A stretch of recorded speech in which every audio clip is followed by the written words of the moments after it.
నమస్తేనే. ఇప్పుడు మన హిందూ ధర్మం గురించి 4 విషయాలు చెప్తే బాగుంటుంది. చెప్పండి.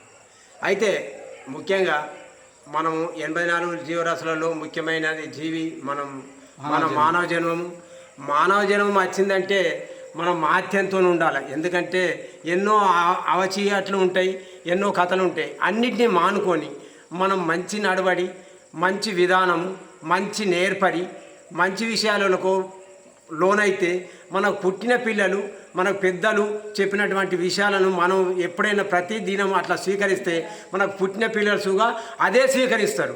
మనము చెడుదారి పడుతుంటే ఆలుసుగా చెడుదారి పడతారు. అది పూర్వం నుంచి రాసిందే గ్రంథంలో ఉన్నది. అయితే మొక్కై వ్రంగునది మ్రోనై వ్రంగున పులిని చూచి నక్క వాత పెట్టుకున్నట్లయితే.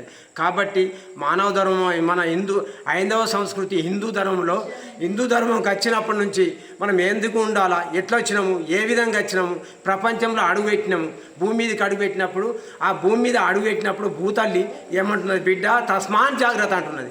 అంటే నువ్వు ఎట్లా వచ్చినావు అట్లా పోతుండొచ్చు, కానీ కాకపోతే ఉన్నన్ని రోజులు మంచి నడబడి, మంచి క్షేమాలు, తల్లిదండ్రులని, గురువులని, బాంధవులని అందరినీ ప్రేమతో చూడాలా. ఆహారంలో భక్తి ప్రవేశిస్తే ప్రసాదం అవుతున్నది. ఆకలి భక్తితో తోడైతే ఉపవాసం అవుతున్నది. నీటితో భక్తి ప్రవేశిస్తే తీర్థం అవుతున్నది. యాత్ర భక్తితో తోడైతే తీర్థయాత్ర అవుతున్నది. సంగీతానికి భక్తి కలిస్తే కీర్తనం అవుతున్నది. సహాయంలో భక్తి ప్రవేశిస్తే సేవ అవుతున్నది. పనిలో భక్తి ఉంటే పుణ్యకరం అవుతున్నది.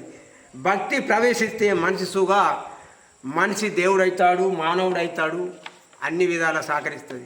అయితే పరమాత్మ ఏడుకొండలవాడ వెంకటరమణ గోవింద, మేము ఎల్లవేళ యందు ఈ యొక్క గుడి స్టార్టింగ్ నుంచి ఇప్పటిదాకా మానుకోలేదు. ఎవరు వచ్చినా 2-3 వచ్చినా కానీ మేము ఈ భజన ప్రతి దినము శనివారం ఎల్లదీస్తున్నాం. అందరూ ప్రతి శనివారము మన పడకల గ్రామంలో ఇంతమంది పబ్లిక్ ఉన్నారు. మరి పబ్లిక్ ఉంటే అందరికీ దేవుడే అందరికీ కరుణించినోడు తన పెద్ద మనిషి. కాబట్టి మీరు అందరూ ప్రతి ఒక్కరు ఒక 20-15 కులాలు ఉండిండొచ్చు. కులం ఒక్కొక్కళ్ళైనా ఒక్క మనిషి అయితే 10-20 మంది ఇక్కడ మన ఆలయంలో భజన చేయొచ్చు. ప్రతి ఒక్కరు పని పాట పొద్దుందాకా ఉంటుంది 24 గంటలు. 24 గంటలు తన పెద్ద మనిషి దేవుడు వెంకటేశ్వరుడు మన కోసం చూస్తే 1 గంట తన కోసం మనం అస్సలకే చూస్తలేము. ఎందుకు చూస్తలేము? ఏదో ఒకటి పని ముందడ పెట్టుకుంటాం. లేనిపోని ముచ్చట్లు, లేనిపోని కథలు,